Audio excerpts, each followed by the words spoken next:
Hello my wildlings, and welcome back to Burrow for the Turnabout.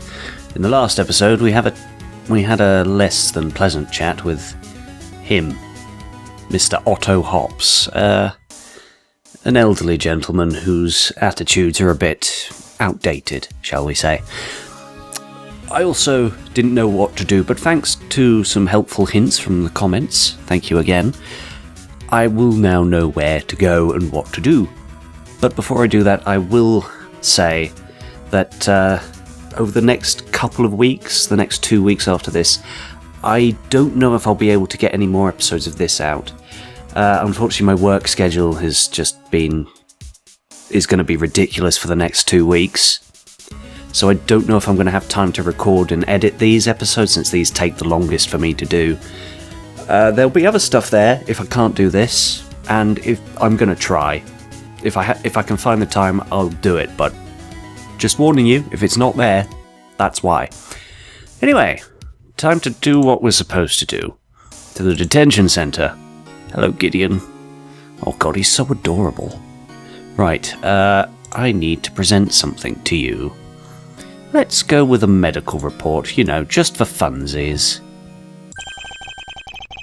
So, might I ask you something about this? Huh? What is that? It's the It's the medical report of Stuart Hops. It details his injuries. Oh. When I saw him, he was just on the ground and bleeding a lot. What exactly happened to him? He got hit in the back of the head, knocked out. So that's what it was. But hold on a minute. That don't make a lick of sense. He was bleeding from more than just his head. Yeah, you're right. He also had cuts, deep gashes really, all over his body. So what? From some kind of knife? No. Claws. Predator claws. That is a really general term, predator claws, because there's a lot of types of predators out there, with all sorts of different claws. I mean, surely it would be like, I don't know, ballistics. You'd at least get some idea of the species based on the wounds, maybe? I don't know, I don't claim to be an expert, but still. That said, while I was at uni once, there was half a dead rabbit. I do mean like half, like the bottom half of a dead rabbit, just sort of set there in a field, outside of the studio I was going into for uni. So that doesn't help at all, actually. That's horrible. It was horrible. It was really disgusting, and someone kicked it at me, so that was nasty. But I dodged it. Cat-like reflexes, all that jazz. But still, it's gross. Fortunately, Mr. Hops didn't end up like that rabbit, or else I would have been very, very upset. I mean, I'm already upset, but still. Predator claws? I don't remember seeing a predator there. Oh god. Oh god, poor sod. Yeah, you didn't do that though, did you? No, I'd never. You gotta believe me, I'd never do something like that. I'd never ruin this after all the work I've put into it. Ruin what? My life. Oh, the music, no. Gideon, no. I was a rotten kid. I'm not gonna lie about that. Like the bodily harm I committed upon Judy there. I was a bad kid. After what I did, I had to go to counseling. Those white clean walls, I still dream about them. I hated it, but I needed it. I was nothing but a bully, but I learned life is too short to waste like that. I needed to change. Since then, I've worked hard to make amends with those I used to torment. Worked hard to create a life for myself, a good, honest life. I ain't the brightest guy, but I make a mean pie. My bakery is the product of my new life. I've worked hard for it. And if I'm found guilty of this crime, and everything is for nothing, Gideon.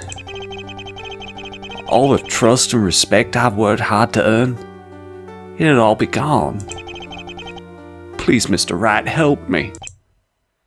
Oh God, yeah, I'm gonna do everything I can. Gideon? Yeah? How can I say no to that? Wow, Phoenix, you're looking really fired up right now. Hell yeah, I am. Did you hear that shit? If I'm not getting fired up, I'm gonna start crying. So, yeah, fired up. I'm gonna get this bastard and I'm gonna bring him to justice. Don't you worry, Gid. I'm calling you Gid for short for Gideon, because of a book I read where a character was called Gideon and he was called Gid for short. But still, moving on.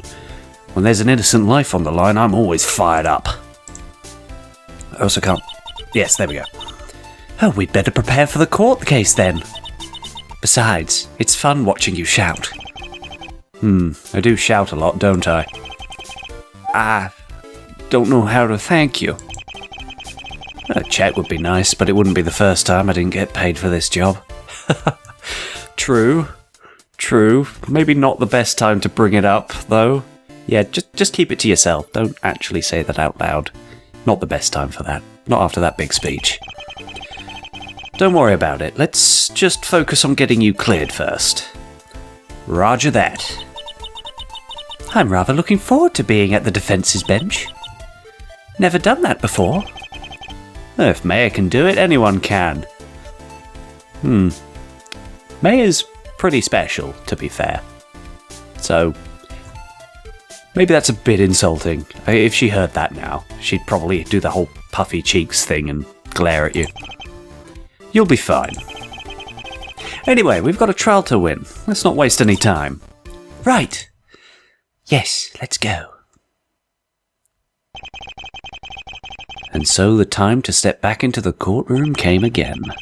This time with an assistant once more at my side. Edgeworth wasn't going to go easy. He never does.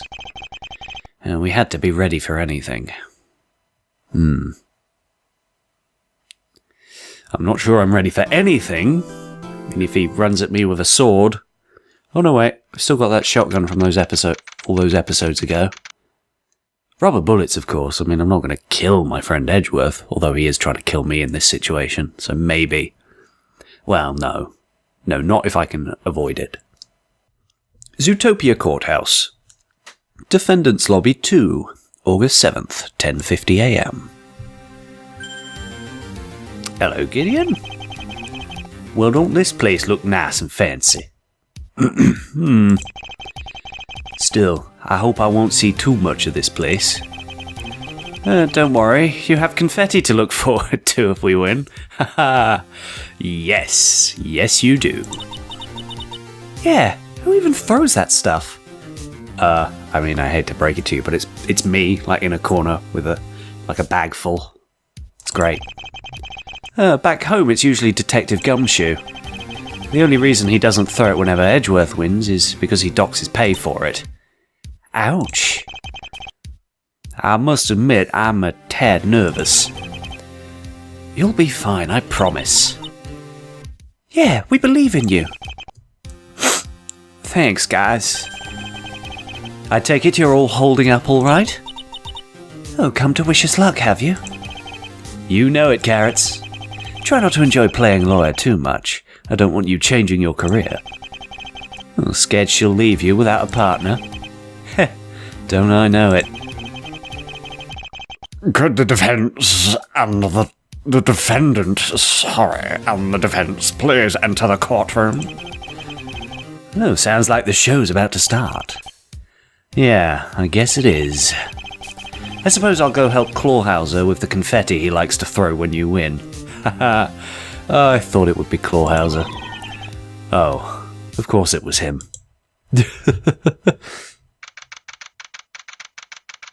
Zootopia Courthouse, courtroom number 2, August 7th, 11 a.m.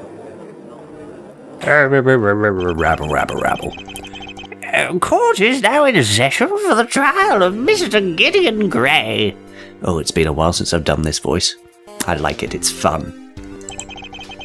Oh, and who is that bunny at the defense table? Judy Hopps, Your Honor. I look terrified because I've never been here before. This is scary. Also, your beard is so magnificent. Oh, why thank you.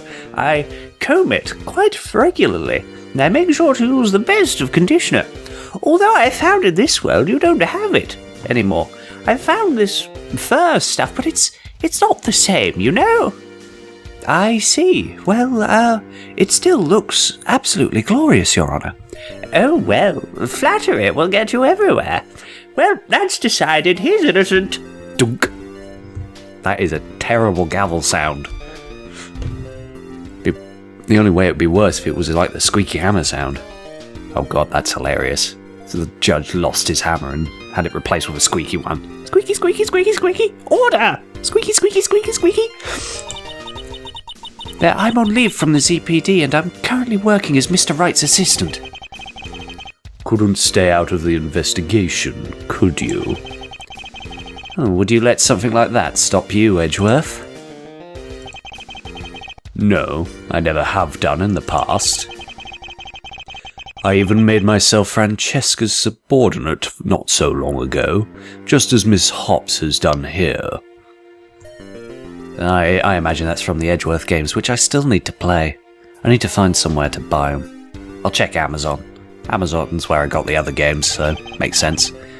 You were Francesca's subordinate? Oh, you must really enjoy a good whipping. Oh Christ, yeah. It was a temporary arrangement. And besides, when you are in her presence, Wright, you become so cowardly and submissive, you might as well swap places with Detective Gumshoe. This is a courtroom. Is this really now the time for petty squabbles? At least I held my own in the battle of wits. That is my adoptive sister's norm. Alright, point taken. Edgeworth doesn't need a sword. He's got sass. I forgot about that. Smooth, Phoenix. Anyway, are the defence and prosecution now ready? The defence is ready, Your Honour. As is the prosecution, Your Honour. Oh, very good. Could the prosecution please give their opening statement? Stuart Hops, father of Officer Judith Hops, lies in a hospital bed with serious injuries. We have sufficient reason to suspect that one Mr. Gideon Gray is the culprit. Reasons that the prosecution intends to explain in due course. Oh, yes, that matches the file. Oh, what perplexes me is why Mr. Hops's daughter is assisting the defence. I believe him to be innocent, Your Honour. Well, let's hope Mr. Gray doesn't disappoint you. Now, Mr. Edgeworth. Yes, my first witness.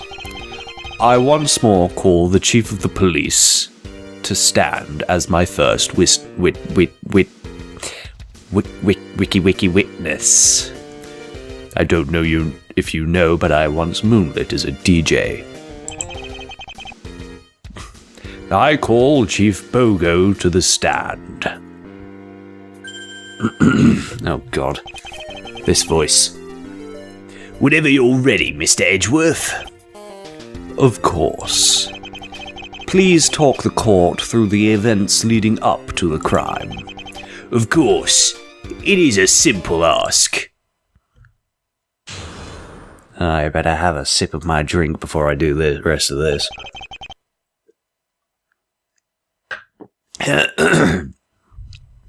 Leading up to the crime.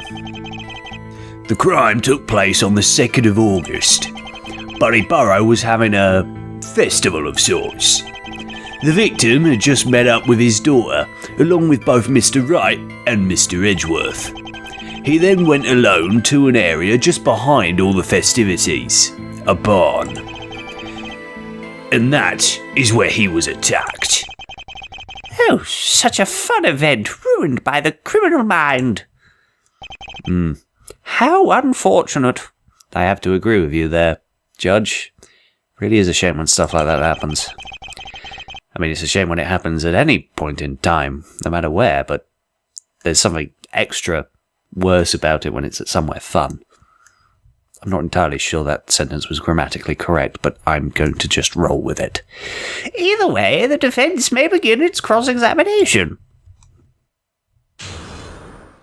Cross-examination. I didn't really notice anything all that weird in that. I mean, he says he was attacked. Didn't even say it was Gideon.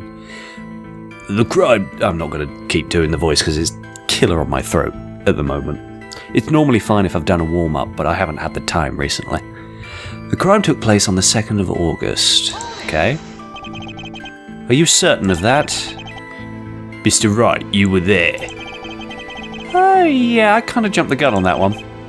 Continue, witness. I just love pressing everything, even if I know it's pointless. Buddy Burrow was having a festival of sorts. I believe it's a yearly event, or so I understand. I don't think the court cares, Wright. Hey, it's a big tradition in Buddy Burrow. Moving on, if you please. The victim had just met with his daughter, along with both Mr. Wright and Mr. Edgeworth. We also met the defendant, and he showed no indication towards violence. Quite the opposite, really. All that shows is that he was good at hiding his intentions. Indeed? Oh, but I must ask, why are you two always involved in cases such as you are? I mean, you were both there when it happened. Again. It's almost like a pattern. Is this going to be like that one episode of Sherlock where everyone started to think that Sherlock was actually causing the crimes for him to solve just so he could look better? No, I don't think it is. If I had spent more time thinking, this might be suspicious. But unfortunately, my brain has not achieved enough solar power today. Solar power, Your Honour? Oh, well, you see, this bald patch, which you may not have noticed since it's so, unnoticeable. Of course, Your Honour. Completely. Never noticed before. Well, you see, it doubles as a solar panel. It allows me to draw energy from the sun. Kind of like Superman. It's what makes my beard so lush and beautiful. Also, it makes my brain work the good way. Yes? I see. Did you want to have a recess? Step outside for it? No, I'm absolutely fine. I've got like, 3 minutes left. This should be enough for the case. I knew it! You're both behind everything! Guilty, I say! Guilty! Squeaky, squeaky, squeaky, squeaky. I demand that the judge keeps his fantastical delusions out of the trial. But I thought I was onto something. We're not criminals, Your Honour. Just really unlucky. I suppose that makes sense. Let's get back to the cross-examination. Oh dear. Well, at least that was brushed under the rug pretty quickly. He then went alone to an area just behind the festivities, a barn. Why was he there? Oh, I can answer that one. The barn belongs to our family. He was there just to pick up some things for the festivities. What Hop said. I see. Continue. That is where he was attacked. Sounds on point. I remember it quite well. I was off talking to Gazelle when it happened, though, so I didn't see much until after it had happened. I believe that will do. I would like to move on from this cross-examination. He's right. There's not much to dissect in it. The defence has no objections. Very well, then that ends the cross-examination. We have heard about the events leading up to the incident. But what about the attack itself? I'm glad you asked, for that is my next line of inquiry. Witness, would you please testify once more? I'm always ready to do my job. Witness testimony. crime. The criminal struck when Mr. Hops was alone. He was first struck around the back of his head, knocking him out instantly. Sharp claws were then used to dig deep gashes all over the victim's body. One witness caught him in the act, a second saw him flee. He was arrested shortly after by Agent Jack Savage. Oh, the attacker sounds like quite a piece of work indeed. Well, the violence of this crime is unforgivable. Indeed. It is imperative the criminal is not allowed to walk free. Oh, I have to agree with you there, Edgeworth, but I think we disagree on who it is. I agree. The real criminal, that is. Dun dun dun! No, wait, that's the sort of thing I always say. It's not quite as dramatic. Very well, then you may begin your cross-examination. Right. I didn't really notice anything. The crime. The criminal struck when Mr. Hops was alone. I'm going to quickly have a look at my evidence. Gazelle's testimony, saw him flee. Yeah, covered in blood. Gideon's alibi. I found him, he wasn't moving, I tried to help, but blood got on me and I just got scared and ran away. Okay, that seems like I'll have to present it at some point, possibly around now, but it's really flimsy kind of evidence. It's not going to help much, is it? Business form, yeah, that's going to be helpful at some point. It's all probably going to be helpful at some point, but still. What does it say? Was hit on the back of the head and knocked out instantly. Has deep cuts from sharp predator claws all over his body. And there's a photograph. A perfect shot shows Gideon Gray standing over Stu with Bunny's blood on his shirt, but nowhere else. The criminal struck when Mr. Hops was alone. There were no witnesses at all. Not that the culprit was aware of, anyway. But more on that later. For now... He was first struck around the back of his head, knocking him out instantly. He was knocked out with the first hit. How do you know? Well, the lack of screaming was a good indicator. That's a fair point. Also quite a sassy. I almost feel like that was a very sassy reply as well. The doctors confirmed it. The bruise indicated a sufficient blow to the head to cause unconsciousness. I suppose that makes him lucky in a morbid way. Yeah, I suppose it does. He never had to endure what came next. Yeah, I was thinking the same thing, but I didn't want to say it out loud because it's just too morbid. Thanks for that, Judge. Continue, witness. Sharp claws were then used to dig deep gashes all over the victim's body. Okay. How is Mr. Hops now? He is yet to wake up. But the doctors say he should recover in time. Oh, well, that's good. Oh, that's a relief to hear. Couldn't we just ask him who the attacker was once he wakes? The blow to the back of the head would indicate he was taken by surprise. I doubt he ever saw his attacker. The prosecution is correct. Things are never that easy. Yeah, it sounds like whoever it was is somewhat stealthy. Perhaps someone who has some training in subterfuge, perhaps. But then, that's just a random theory I have.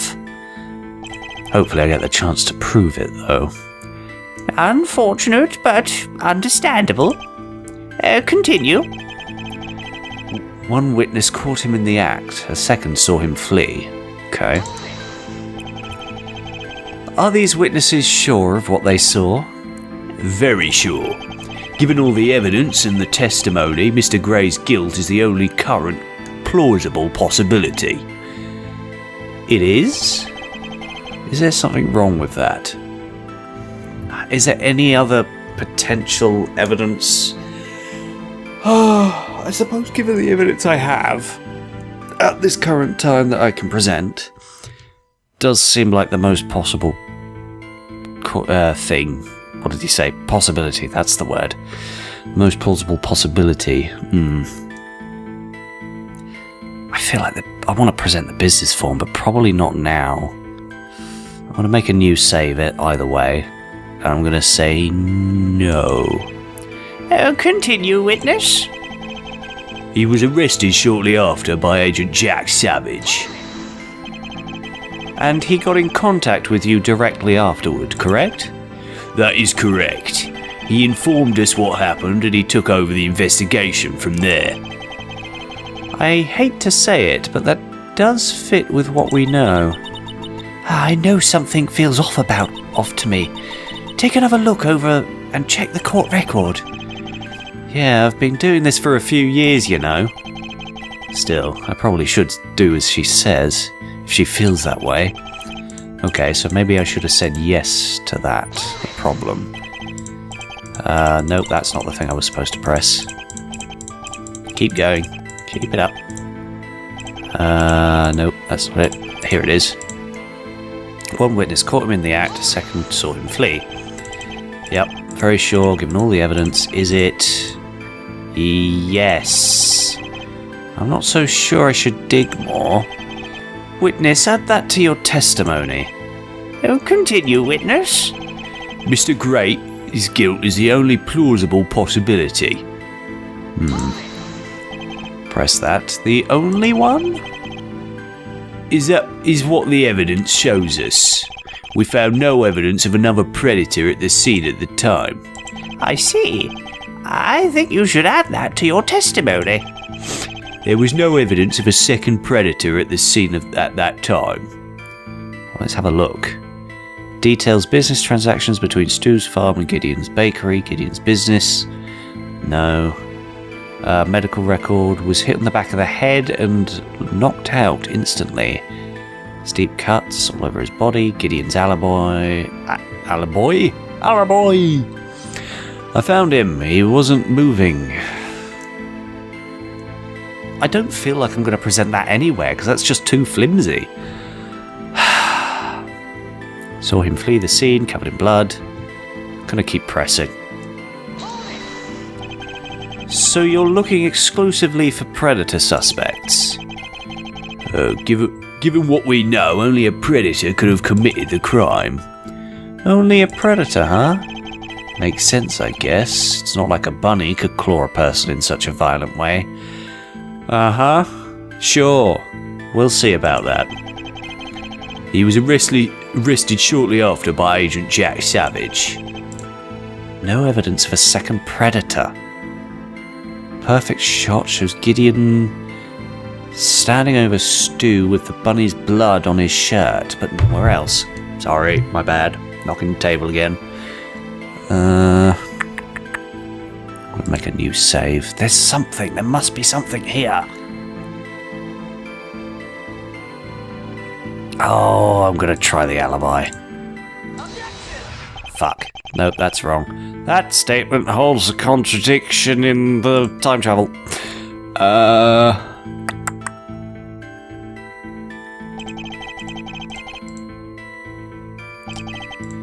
hate to say it, yeah, okay, so... Criminal struck when Mr. Hops was alone. Sure. He was first struck around the back of the head, knocking him out instantly. Sorry. Slightly blocked nose, hay fever. It's great. Sharp claws. Okay. One witness caught him in the act. A second saw him flee. Quick look at the perfect shot shows Gideon Gray standing over Stu. The bunny's blood on his shirt, but nowhere else. Let's have a look at the profiles. Who else was that? Clawhauser. He was only there after, though.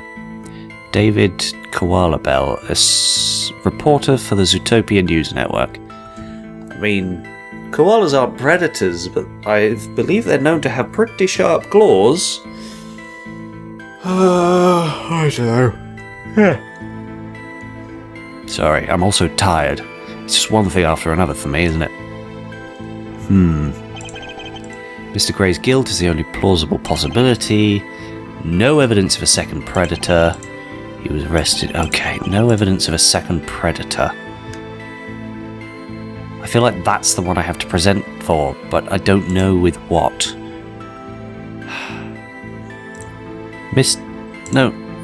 Present. That's what I'm trying to press. David koala bell? Fudge. No, okay. Right. Now, okay. So... that's not it. What could it be?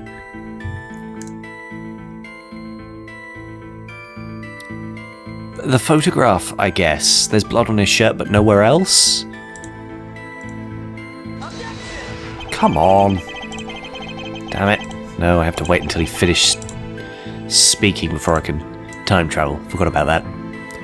That's one of the rules of time travel, you know, like no going back and meeting yourself, and no changing massive historical events, and no time travel while someone's speaking. It's rude. It's the rules of time travel. No evidence of a second predator.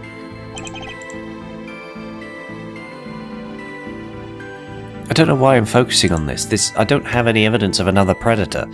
This is useless. Deep cuts, sharp predator claws. No, that's not useful.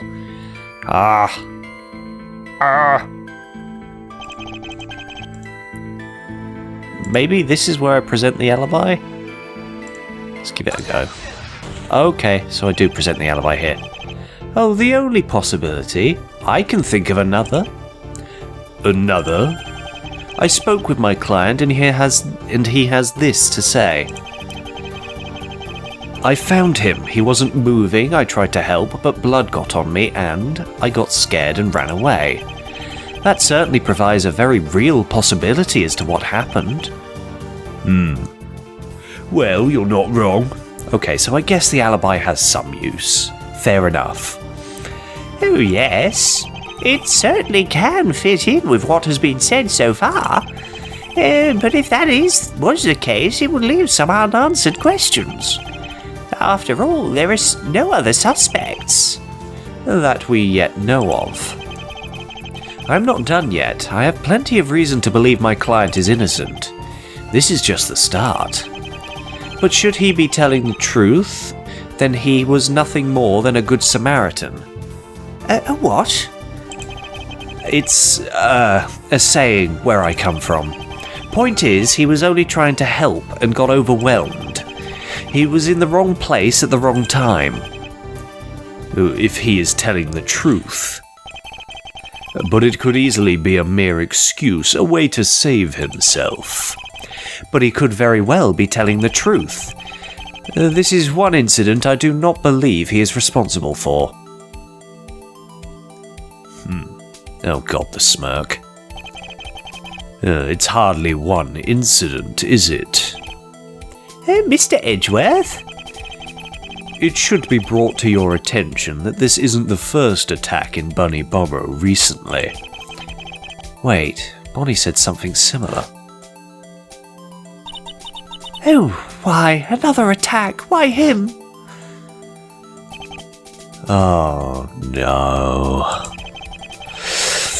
Each attack has been sudden, the victim being knocked out, but the previous attacks ended with that.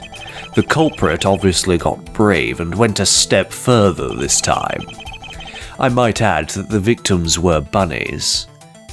I suppose that makes sense statistically, if I'm not mistaken, which I could be wrong in this, but I believe statistically the bunnies outweigh everything else in that place, so it's easily something that could happen.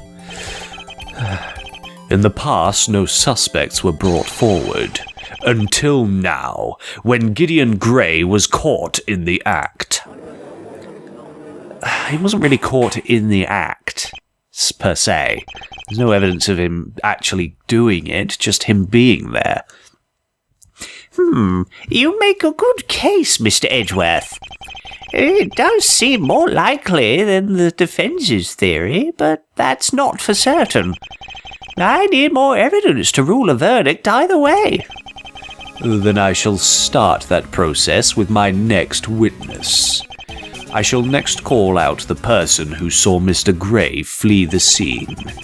Perhaps they observed details about Mr. Gray that could shed more light on this incident. Very well. Who is this witness? A familiar face, Your Honour. She testified when Duke Weaselton was on trial a short time ago. Wait, you don't mean her, do you? He does, Your Honour. Oh, I do so enjoy playing the pronoun game. You two are such fun at playing it. Oh, well, at least she can't say her life isn't uneventful. Her is uneventful. Words! Just don't start singing again. Please. God, please don't. Oh, don't trod on people's dreams, Phoenix. What dreams? Dreams of courting deafness? If we could move back on task. My witness? Of course. Bailiff, bring in the witness. I thought the beep. I heard a beeping and I thought it was in the game, but then I realised it's because I've had the washing on and it's probably finished. It's a pleasure to see you. See the judge again. Though I wish it were under better circumstances. Oh, as do I, but fate has not been kind as of late. You were a witness, as I understand it. Yes, I was. Name and occupation? Gazelle, pop singer. Witness, could you please testify as to what you saw that day? Oh, yes, at once. I was there to perform that night. I had just met Mr. Wright at the train station, and that is when it all happened. Witness testimony. I saw Mr. Grey. And I'll tell you all about what I saw of Mr. Grey in the next episode. I'll see you then. Bye-bye.